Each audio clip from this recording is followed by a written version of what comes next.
আমার একটা কথা, কেউ যদি নতুন ড্রাইভিং শিখতে চায় তাহলে তার সর্বপ্রথম গাড়িতে কোন কোন জিনিসগুলা গুরুত্বপূর্ণ এবং সর্বপ্রথম কোন জিনিসগুলা তার দেখা উচিত এবং শেখা উচিত সেটা আমি আপনাকে এই ভিডিওতে দেখাবো।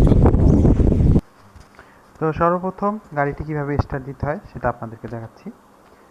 গাড়ির হুইলের ডান পাশেই চাবির জায়গা থাকে, যেখানে আমরা চাবিটি ঢুকিয়ে গাড়িটি স্টার্ট করব। এখানে চাবিটি ঢুকিয়ে আমরা প্রথম ঘোরালে আমাদের যে স্ক্রিনের লাইট ওইটা চলে আসবে। তারপরে আরেকটা ঘোরানো দিলেই আমরা গাড়িটি স্টার্ট হয়ে যাবে। আমাদের অলরেডি গাড়িটি স্টার্ট হয়ে গেছে।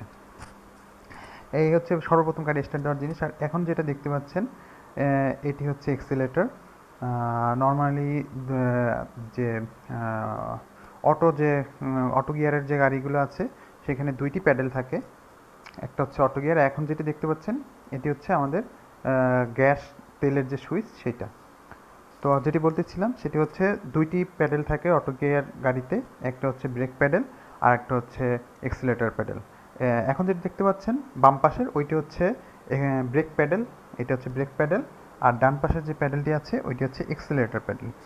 আর নর্মালিতে আরও মানে ম্যানুয়াল গাড়িগুলোতে তিনটি প্যাডেল থাকে, সেটা হচ্ছে ক্লাচ প্যাডেল, এক্সিলারেটর প্যাডেল আর একটা হচ্ছে ব্রেক প্যাডেল। এই হচ্ছে নর্মালি তিনটা প্যাডেলের কাজ। তো যেহেতু এই গাড়িটি হচ্ছে অটো গিয়ার গাড়ি, সেহেতু দুইটি প্যাডেল থাকে, একটি হচ্ছে ব্রেক প্যাডেল যেটি বাম পাশে থাকে, আর একটি হচ্ছে এক্সিলারেটর প্যাডেল যেটি ডান পাশে থাকে। এই হচ্ছে নর্মাল ব্রেক এবং এক্সিলারেটরের কাজ। এরপরে আমরা আপনাদের দেখাবো যে গাড়ি স্টার্ট দেওয়ার পরে আমরা গাড়ির ভিতরে ঢুকে এসি অন করে দিব। এটি যেহেতু একটি পুরানো মডেল গাড়ি, এটি অটো না, এটি আমরা এই বাটনটি দিয়ে আমরা এসি অন করে নেব। এই বাটনটির মাধ্যমে এসি কম বেশি করানো যায়, তো ওইটা দিয়ে আমরা প্রথমে এসি অন করে নেব। এছাড়াও আরও বিভিন্ন জিনিস আছে যেগুলো এখন আপনাদেরকে জানানোর চেষ্টা করব। সেটি হচ্ছে আমরা যখন ডানে যাই তখন ডানে ইন্ডিকেটর দিতে হয়, যখন বামে যাব তখন বামে ইন্ডিকেটর দিতে হবে। তো ইন্ডিকেটরের সুইচটা কোথায় থাকে? সেটি হচ্ছে হুইলের ডান পাশে দেখবেন একটি সুইচ আছে, যে দাঁড়ান আপনাদের একটু ক্লোজ করে দেখানোর চেষ্টা করি।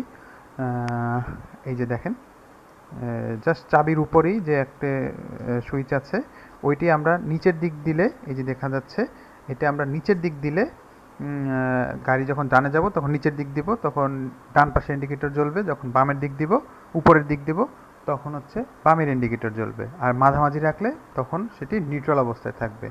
আর যদি আমরা কখনো গাড়ি ডানে বা বামে না গিয়ে সোজা যাই, কারণ চৌরাস্তার মাঝখানে থাকে, তখন আমরা এই এমার্জেন্সি বাতিটি জ্বালিয়ে আমরা অন্যান্য গাড়িদেরকে বোঝাতে পারবো যে আমরা ডানে বা বামে যাব না, আমরা সোজা যাব।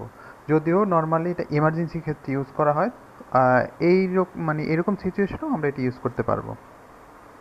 এবার আপনাদের দেখাবো গিয়ার সম্বন্ধে, যে এটা দিয়ে নর্মালি গিয়ার চেঞ্জ করতে হয়। এটির একটা পাশে যে একটা বাটন আছে, যখন আমরা নর্মালি গিয়ার চেঞ্জ করব তখন এই বাটনটি চাপ দিয়ে গিয়ার চেঞ্জ করতে হবে। এবং এর সময় অবশ্যই আপনি ব্রেকে পাড়া দিয়ে তারপর ব্রেক চেঞ্জ করবেন।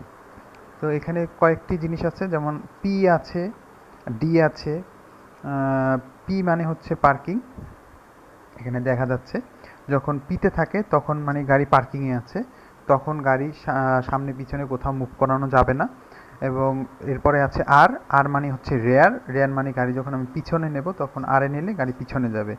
এন মানে হচ্ছে নিউট্রাল, যখন কোনো গাড়ি সামনে পিছে কোথাও যাবে না, নিউট্রালে থাকবে, কোনো গিয়ারে থাকবে না, তখন এন মানে নিউট্রালে থাকবে। আর নর্মালি আমরা গাড়ি ডিতে দিয়ে চালাই, ডিতে দিয়ে চালালে গাড়ি যে কোনো জায়গায় গাড়ি মুভমেন্ট করবে। আরেকটা আছে টু, যেটা হচ্ছে আমাদের যখন গাড়ির অনেক শক্তির প্রয়োজন হয়, যখন আমরা গাড়ি অনেক উঁচুতে উঠি, তখন আমরা গাড়ি টুতে দিয়ে গাড়ির শক্তি বেশি দিয়ে গাড়ি চালাতে পারি। এই দেখুন এখন বাতি জ্বলছে এন, তার মানে হচ্ছে এখন গিয়ার আছে নিউট্রালে, মানে এখন গাড়ি সামনে পিছনে কোনো দিকেই মুভ করানো যাবে না। তো এই হচ্ছে নর্মালি গিয়ারের কাজ। তো এখন আমরা ডিতে দিয়েছি, সেজন্য আমাদের গাড়ি সামনের দিক আগাচ্ছে। এই হলো গিয়ার সম্বন্ধে বেসিক ধারণা। তারপরও আপনাদের যদি কোনো ধরনের গিয়ার সম্বন্ধে জানার কোশ্চেন থাকে, আপনারা আমাদেরকে কমেন্টস করে জানাতে পারবেন। আমরা আপনাদেরকে বিস্তারিত বা আপনাদের কোশ্চেনের অ্যান্সার দিয়ে আপনাদের সাথে থাকার চেষ্টা করব। এছাড়া এর আগের ভিডিওতে আমরা আপনাদেরকে বলেছি গাড়ি নর্মালি আমরা রাস্তায় বের করার আগে আমাদের কোন কোন জিনিসগুলো দেখে তারপরে গাড়ি বের করানো উচিত। যেমন আবার আপনাদের স্মরণ করিয়ে দিই, গাড়ি বের করার আগে অবশ্যই আমাদের মোবিল এবং রেডিয়েটরের পানি এই দুটি অবশ্যই চেক করে রাস্তায় গাড়ি বের করবেন, না হলে আমরা যে কোনো সময় সমস্যায় পড়ে যেতে পারি। এছাড়া যে আমাদের পাঁচটা চাকা থাকে, চাকার বল্টুগুলো থাকে, এগুলো চেক করে নেবেন। এই হচ্ছে বেসিক ধারণা আপনাদের গাড়ি সম্বন্ধে। তো আপনাদেরকে আরেকটা জিনিস বলি, সেটি হচ্ছে এই যে সুইচটি দেখতে পাচ্ছেন, এই সুইচটি দিয়ে আমরা অনেক সময় গাড়ি তেলে নিতে পারি আবার গ্যাসে নিতে পারি। তো আপনাদেরকে দেখাই যে এখন আমার গাড়িটি গ্যাসে চলতেছিল, তো আমি গাড়িটি পার্ক করলাম। এখন এই যে বাটনটা চিপ দেওয়ার ফলে ওই যে একটা রেড বাটন দেখা যাচ্ছে, ওই রেড বাটনে গেলে বোঝা যাবে গাড়িটি আমার অকটেনে চলবে। আবার যখন আমি এই দেখুন ক্লোজ করে দেখাচ্ছি, রেড বাটনটি জ্বললে তখন গাড়িটি অকটেনে চলবে। আবার চিপ দিলে দেখা যাবে ওই যে এখন আবার গ্রিন আর ইয়েলো কালারের বাতি জ্বলছে, তার মানে আমার গাড়িটি গ্যাসে চলে গেছে। কিন্তু গ্যাসে চলে গেলেই গ্যাসে চলবে না, এই সময় আমার গাড়িটি আবার নিউট্রালে নিয়ে বা পার্কিংয়ে নিয়ে এক্সিলারেটর দুই একবার পাড়া দিতে হবে এক্সিলারেটরে, তখন আমার গাড়িটি আবার গ্যাসে চলে আসবে। তো এই হচ্ছে নর্মাল কয়েকটি ধারণা, বেসিক ধারণা। আরও কিছু জানার থাকলে আমাদেরকে কোশ্চেন করুন।